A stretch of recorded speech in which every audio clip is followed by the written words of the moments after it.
Hello, everyone.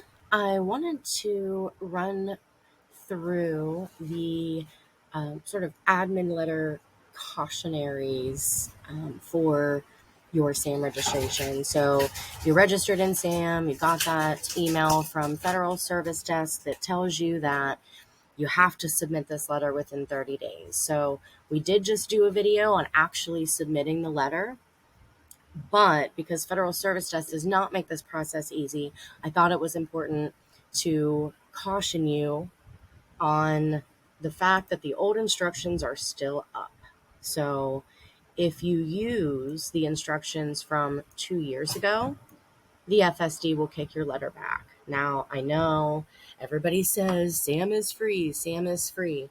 But when you calculate the amount of time that you spend, and then in some cases, the amount of notarizations you have to pay for to get this process right, SAM becomes not free.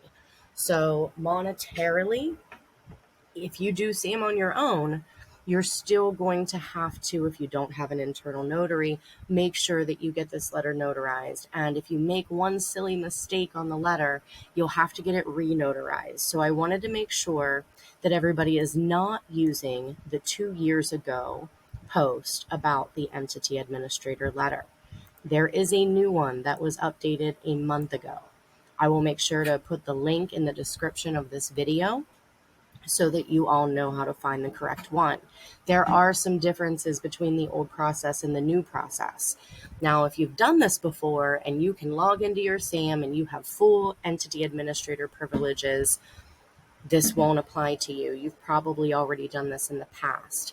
However, last year, SAM did remove any third-party administrators that were tied to SAM registrations. So some business owners will have to submit an entity administrator letter in order to become the new entity administrator. If you want to assign administrator to somebody else within your company, you may also need to execute this task. So there's a couple of different uses for this process.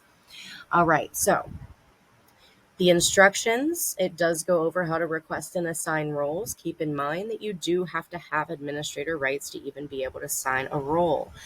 So if you are trying to assign this to someone in-house, or maybe somebody that you hire to maintain and keep your entity in compliance, for example, we do update our clients' registrations approximately quarterly if they're actively bidding. So it is, because it is a FAR rule, that at the time of offer is submitted to the government, the SAM is updated, accurate, and correct. Sometimes we do have to add a NAICS code here and there.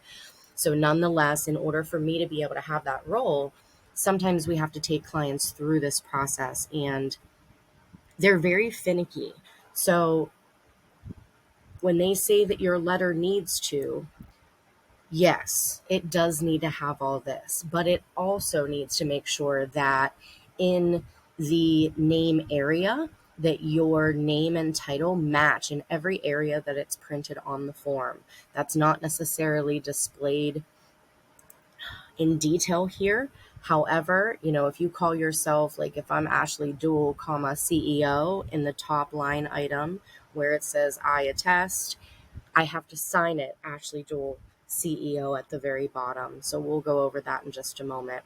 You have to follow these instructions. Instead of just one entity administrator letter, there are now 3 different types. So depending on the type of entity you are, and we'll get into that, Template 1 is for a single entity.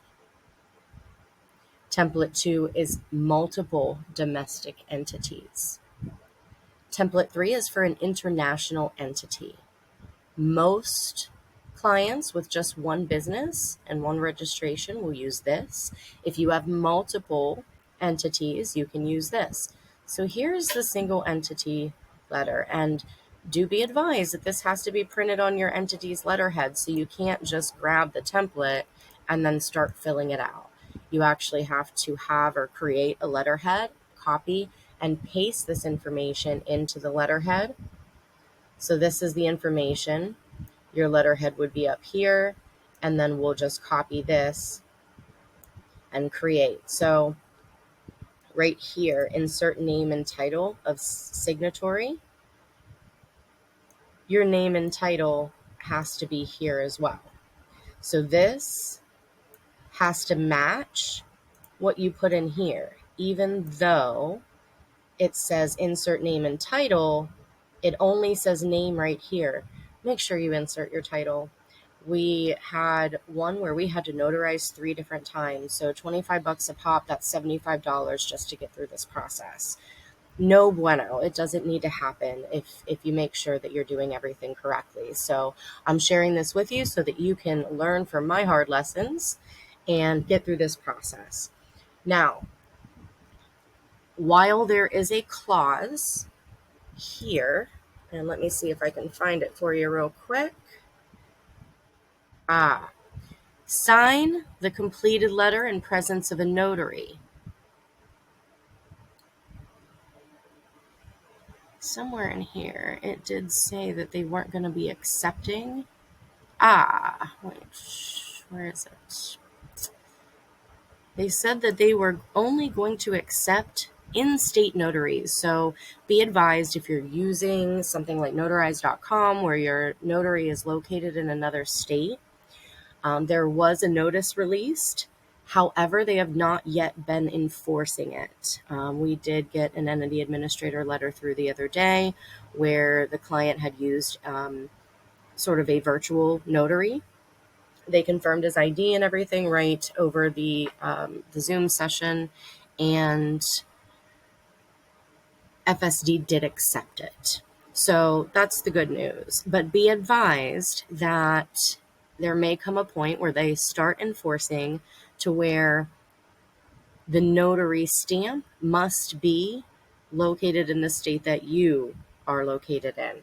So they're not necessarily enforcing yet, but they are moving in that direction. I'm trying to find where that is listed. It might have been in another FSD post. So when I find that, I will be sure to update the video and make sure that we review that. Now, this will also go through how to create the incident, but we do have a video for that on our YouTube channel that kind of walks you through it. If anybody has questions, please drop your questions in the comments. We are happy to jump in and kind of assist you virtually. Of course, there's no cost for that. This has just been a daunting process for contractors. So thank you. Like and subscribe for more, and we look forward to navigating these complexities together. Have a great day, everyone.